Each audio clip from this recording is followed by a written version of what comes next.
We're delighted to be joined on Word in Your Attic by friend of the pod and musician, author, man about town, Sid Griffin. Sid, excellent. Delighted to see you. Delighted, and that's Lovely to be here. It's a very nice attic you've got there. Yeah, this has been kitted out. It was Nat West owned this building. Let's face it, I don't. And it's this is my war room, as we call it. Behind us. Do I dare take this off the wall? Why not? Go on. Let's do this. It's worth it. It's literally worth it. We're expecting to see mandolins sort of nailed to the wall here. Right there. This was given to me by the late great Gary Stewart of Rhino Records. I had it framed. Oh, Gram Parsons. I'll back up. This is Gram, and the interesting thing about this particular poster, which I've had framed, is, and I kid you not, it was photographed by Jim McCrary. Now, I know about Jim McCrary. Go on, carry on. In the summer of '78, I was dear friends with a guy called, I don't know if I should say his name on the air, but here we go. I guess it doesn't matter now because A&M's no longer. Jamie Cohen, who worked at A&M Records. And I've only been in LA about 9 months, but I'd already made a bunch of friends. Long story short is Jamie Cohen called me up and said, Sid, we've gone through the archives at A&M and we are throwing out, discarding, chucking in the bin, photographs and slides and so on and so forth by the Baja Marimba Band, Claudine Longet, Herb Alpert and the Tijuana Brass. I said, well, great, Jamie, what do I care? And he said, you won't believe this, but they're throwing out slides and photographs of the Burrito Brothers and bands that you and I love. Early Captain Beefheart was A&M, the first EP, the first 2 singles. So long story short is, I can't do it because I'm an executive. But Sid Griffin, you could go in the bin around 10 or 11 this morning and dig some of that stuff out. And it is a fact that's a true story. It's not Fat Bloke down the pub. I went to the Green Dempsey dumpsters behind A&M on the other side of the fence so the truck could get them. They didn't have to go in the lot to get them. The dumpster truck, the pick. And I literally climbed in a completely malodorous bin and took home about 500 contact sheets, slides, black and white photographs of A&M bands that I love. And then I contacted Jim McCrary and Jim Marshall and a lot of the photographers that were credited there and said I had this stuff. Now, Jim Marshall was on Curzon Home Cinema and Netflix with a marvelous documentary called something like Getting the Shot, Jim Marshall's story. Not a man to tangle with, Jim Marshall. I called up. I had my run-ins with him. I got a number for Jim McCrary. Was like, how'd you get this stuff? Oh, thanks a lot. He was in Pasadena or something. I got Jim Marshall in San Francisco, and he about took my head off. I think Jim Marshall wanted to, who are you? What's it doing in the bin? How'd you get this stuff? If you print it, I'll sue, I'll kill you. I've got, Oh, God, not remotely grateful or anything like that. Not remotely grateful. So that's the guy, that's him on message. No one gave a monkey's behind about the Burrito Brothers in the late 1970s. And this Americana thing didn't exist. So I literally got these things out of the bin and I gave them to Michael Oakes, who shared at Michael Oakes Archives. He shared them with Gary Stewart. And then, they gave me that poster. And to his, I think, dying day, Jim Marshall was angry, although thank God we never met, with Sid Griffin. And I actually, if you will, did him a solid. So Jim McCrary, as far as I understand, was the staff photographer at A&M Records in the early 70s. Yeah. And they basically, if you look at pretty much all the album covers from on A&M at that point, they were all shot by him. And so he famously shot Carole King's Tapestry. Just went up to our house and he was the guy who said, oh, just over there in the window and get your cat in there. That'll be fine. And the day before I think he'd done the Carpenters on a sailing boat somewhere on a Lake Tahoe or whatever. And then he was on the following day to do the Flying Burrito Brothers. Absolutely anybody. And they all ended up being chucked out, as it so often does, or it so often did in those days, Well, pre-CD, there was no real sense of archiving. I mean, reissues weren't anything till the first 4 reissues came out on United Artists that Greg Shaw, another story, that Greg Shaw and Marty Cerf got together in the, it was Eddie Cochran, Fats Domino, I think the Fleetwoods, and Jan and Dean. I think I got all 4 right. And there were you either got a greatest hits package, which just had 200 words on it, 200 words. Reissues didn't mean a thing. And that was the first inkling that baby boomers might want to have a package that's better than just a quickie cash-in golden hits of Jan and Dean, a proper gatefold with detailed liner notes. Yeah. So Didn't the Michael Oakes archive start because Michael Oakes just collected up all those free publicity shots? No, it's Cabal that started like that. The cinema archive. He used to Instead of throwing them away, just thought I'll archive them, and then eventually I will sell them out. Well, because also what you have to do with historical material is you've got to sit on it for a long, long time before it's valuable. Because at the point people chuck it away, nobody's interested at all. Yeah. 40 years later, they're interested. Ron Fermanak is the name that's on the end of a lot of rock documentaries. And Ron Fermanak is a New Jersey high school guy. In 1970, gentlemen, 1970, was calling up local radio stations in the New York area saying, or local TV stations in the New York metropolitan area saying, I'd like a clip of something. I'm going to use it for school.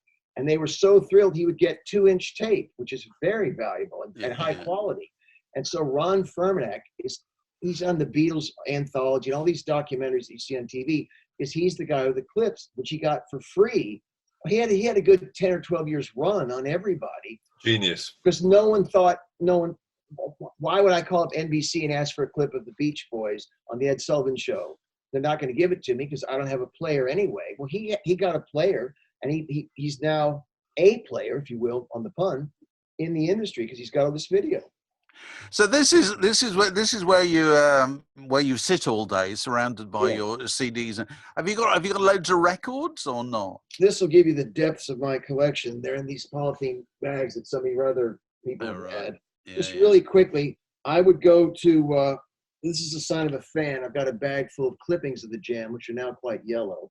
Oh, right. Low quality paper, of course. It has the acid in it. Yeah. The Jam were at Licorice Pizza. What is licorice pizza? Get it? Licorice pizza that's a licorice pizza. So right. Oh, very. I never heard that expression Oh, in my this life. and an education too. That's very fantastic. Licorice Pizza, and again, I went with Gary Stewart, the late great Gary Stewart, and I remember he walked up to Paul Weller and said, "One of these songs starts off with two quotes from The Creation." I can't remember which one it was, and Weller looked up at him, stunned that an American would know that, and said, "You've sussed me out," which was a big triumph back 40 years ago. Anyway, we've got all three guys' autographs. You probably can't see because it's in ballpoint. But all three autographs. And I liked the Jam, but like is the operative word. I wasn't a mod. I don't swear by them, but I liked them. Now, getting into the heavier stuff, I would go to the Capitol Records Swap, which is on the Capitol Records parking lot grounds. I don't even know if they have it. It was the first Saturday night of every month. And they would have bootlegs and old albums and old CDs and 78s, fantastic thing. And somebody had the first ever Smile bootleg. And not only that, it had the Smile album on vinyl bootleg. But look at this, guys. I'll hold the thing up a second. It had the inner sleeve giveaway, which Brian had planted, right? I don't know how they got a copy of that to include. And also when you bought Smile, as it was supposed to come out, you were supposed to get a booklet, which was one of the things sort of the White Album did later. And you got a booklet of the guys in the studio. So this is a hell of a good bootleg to have. And it's even better if your friend Art Fine has a chat cable TV show for rock stars, and Brian was on it, and Van Dyke was on it one time, and I was on it as a panelist. And in fact, in The Future is Unwritten, there's a clip of Joe Strummer on it, and I'm sitting next to Strummer because I was on this obscure cable show talking like we're talking now. So I got Brian to sign my Smile bootleg, Fabulous, which is great. And then this is Van Dyke, and he's drawn his head right there. Oh, very good. So I'm one of the few people, says he. So that's a bootleg of Smile signed by two of the main people involved in it. Yes. Dave, can I just remind you of when we interviewed Van Dyke Parks on the Word podcast, and he had, do you remember his calling card? I saw it. He had a calling card which said, "Mr. Van Dyke Parks apologises for his behaviour on the night of blank," and then you filled in what night it was, and he sincerely regrets any damage or inconvenience he may have caused. He's the only person I've ever met that can speak like Lewis Carroll writes. Robin Hitchcock comes close between songs, can go into some whimsy that's very much subterranean homesick blues style rapping. But Van Dyke can speak at length without, you don't really hear and see the wheels turning. He's not like, I'm going to say this clever. It just comes out.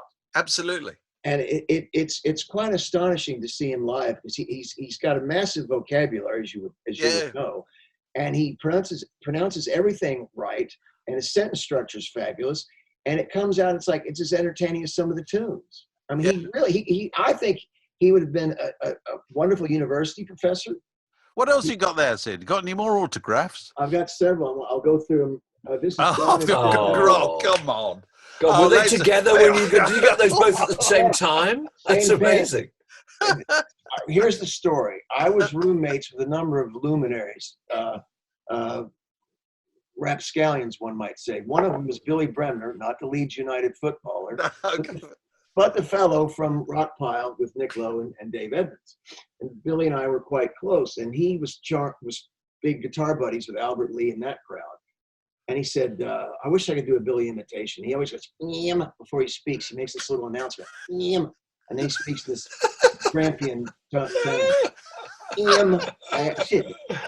And he went, I'm going to be hanging out with Albert Lee at the Everly Brothers show tonight at the Greek Theater. Would you like to go? We'll go backstage. You can get an autograph of Don and Phil. So I actually have several autographs of Don and Phil. Same day, same pen. And the two funny things about that is I'm in line to go to the backstage party. They've done one of their reunion shows. It's 2005. And in front of me was, I'll go for it, was Slim Jim Phantom and Rick Eklund, who were a couple at the time. Yeah, a couple at the time. And the little fellow who looked a bit like Wilfred Bramble, who had a clipboard, would not let them back into the party. He's like, your name's not on this list. I can't let you in. And the guy's going, I'm Slim Jim. He's like, I can do him. He goes, I am Slim Jim for the Stray Cats rock band. This is Miss Eklund. We on the list. And this little guy's going, you're not on the list. You can't come back. And I couldn't stop giggling, because these are pretty noted people. And the little guy, this little old man steptoe, was not having it. You can't come in. You're not on the list. And I thought, just brush past the little guy. What's he going to do? And somehow or another, I got in, and they were behind me, still arguing with this guy. And I got so many autographs from these guys. I know I was kind of annoying. My enthusiasm got the best of me. So anyway. Very good. Don is, what do I have for a prop? Don is having this is arthritis cream. Pretend it's a cocktail. Okay. Don is having a cocktail, talking to someone. And I went up to him with my beer, which is in a white serviette napkin, which I momentarily took off the beer. Don just saw this white thing go by his head, grabbed it, pulled a pen out of his own pocket, signed it, and handed it back to me. Well, it was just a cocktail napkin. I didn't want an autograph. It's just an automatic response. I was so nonplussed, I couldn't even speak to him. I just walked back to whatever part of the room I was in initially. Okay, now this is cracking on. These are the highlights. As Mark knows, when I left Rhino, hold on, I've dropped something. Hold on. I went into Rhino, and Rhino Records, the retail store, they were my friends. I'd worked there when the Long Ryders were having downtime. They'd done a number of kind things that any record collector would like. They knew I loved Gram Parsons, so someone traded in, this is LA, right? Hollywood, or West Hollywood. Somebody traded in a Grievous Angel white label, test pressing. So rather than sell it for like $50, which they could have, they kept it for Sid Griffin, who was their friend. Great. So I'm leaving, and they said, well, we got some records for you. And it's just a gift, just a gift. So there are a number of records, great. But the one that really touched my heart was they gave me a scratched up Turn, Turn, Turn album. This actually isn't it. I'll fill it up in a minute. And it was mono and scratched up to hell. And I looked at it, and I thought, obviously I've got a copy. I have a mono and a stereo. I'm a fanatic. They said, open it up. And I pulled it out. And as I pulled out the insides, that stuff fell out. And what it is here's a February 28th CBS thing talking about the Byrds and what we're going to do. Obviously, was that 1966 or something like that? Somebody in the industry, yeah. And then these are the original liner notes, which I once sent to Mark, Oh, of the Turn package. I remember. well, Derek Taylor wrote those, did he? Yes, Did he? which were deemed too controversial because he makes fun of a few members of the band. He compares David Crosby. He says David Crosby has a nice smile, but then so did Hitler, and so these were rejected, and these fell out of the album. What also fell out of this album, this scratched up monocopy, I've had framed.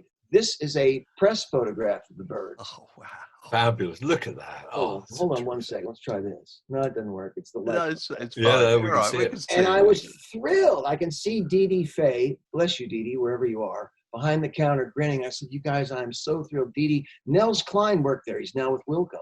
Oh, you guys are so great. Nels, Dee Dee, I love you. And when I looked at it closely, there's McGuinn's. It says love from the Byrds. There's McGuinn's autograph. There's Gene Clark's. There's Michael Clark's. And very faintly, that is Crosby's, David Crosby ending on McGuinn's hand. And very, very faintly, this is Chris Hillman going at an angle towards McGuinn's jaw. So I've got Incredible. all 5 Byrds. That's fantastic. It is. Fell out of the album. Now this is the exact same album. This is my stereo copy. Which over the years, I got. This is Mike Clark and a Gene Clark Byrds bogus. Sorry guys, but it was bogus. The Byrds of the mid-'80s. And there's McGuinn, and there's Gene Clark, and there's David Crosby. Oh, and in the lower corner is Chris Hillman, and he's written Chris Hillman, nice hair, making fun of himself. Because that indicates that he signed it at a time when he no longer had nice hair. Is that the case? I guess he's a self-deprecating guy. He's a bit like not that I ever met John Lennon, but he has a tendency to badmouth some of the greatest work that he's done. I think it's a real loss. Yeah. I'll stay with the Byrds for just one more minute here. The Long Ryders reunited, and we played in September in my hometown for the first gig in Louisville, Kentucky in 30 years. So you can imagine, of the people at the gig, very well-attended gig at Headliners, which is a proper large, it's a club or a small theater, either one, large club, small theater. And the next day I showed them some of my hometown because we didn't have we had off day or whatever. And friends of mine, I said, you got to go to Leatherhead. It's on Bardstown Road. It's the hippie part of town. Johnny Depp goes there. He got a guitar strap with his name embossed in it, or however the phrase is, leather straps. And Waylon Jennings' Waylon strap, that was made at Leatherhead. So you got to go there. So my friend Greg Sowers, Long Ryders drummer, goes in there, and on the wall sees this. So is that the younger than yesterday? Younger than it's got the hat, isn't it? Oh. Yes. There you go. Wow. And astonishingly enough, because these are people well into their 70s, the first row of Kentucky hippies, the first echelon of alternative living in the bluegrass state. He said, my friend Sid Griffin is Long Ryders, and we played here last night. He's a fantastic fan of that band.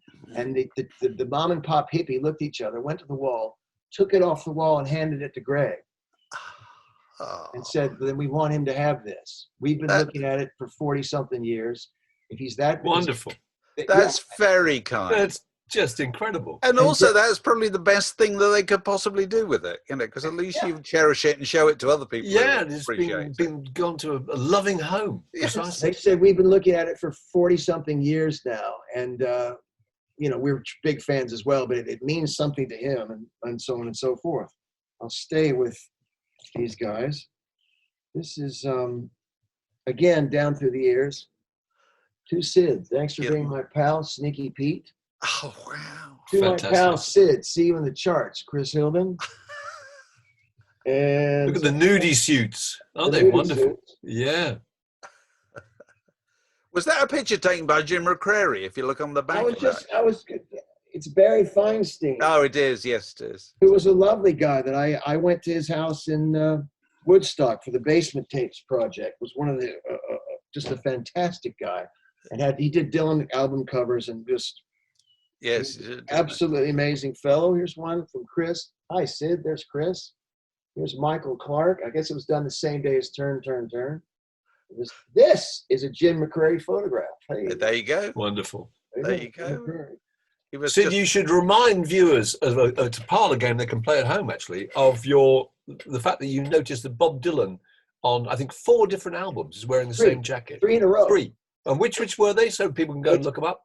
Blonde on Blonde, John Wesley Harding, and what's the next one? Well, there's a greatest hits one, isn't there? Nashville Skyline. And also, I think And the greatest hits. greatest I hits, think which, you're right. which comes pretty much in the same sequence. You're right. Yeah. He's wearing, where he's holding a painting, isn't he, or something like that? Yeah. Right? It is the same double-breasted suede jacket cover.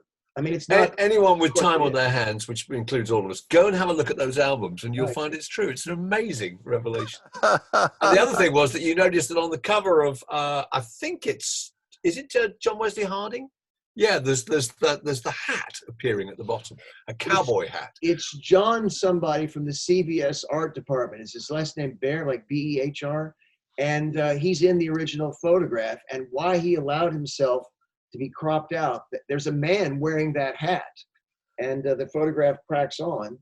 And the other odd thing about it is the irony of a guy in the Columbia Records art department cropping himself out of the photograph is the white male with the glasses, which are shining with the light of the flash or whatever it is. He's the guy that's there to fix Dylan's fence, and he has nothing to do with the album whatsoever.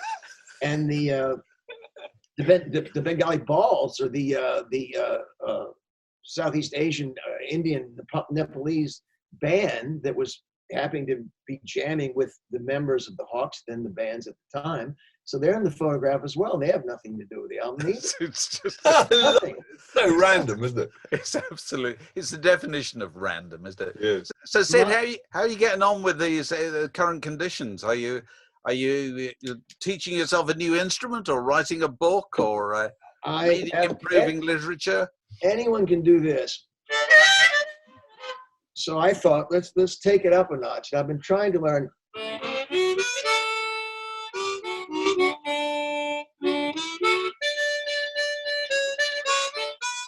Well, that's supposed to be on the street where you live, but Right. this Very is good. hard, the chromatic harmonica.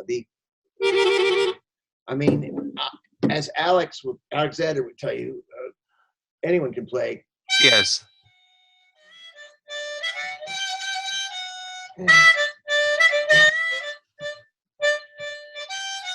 So I've been trying to up my game on a number of instruments. Yes.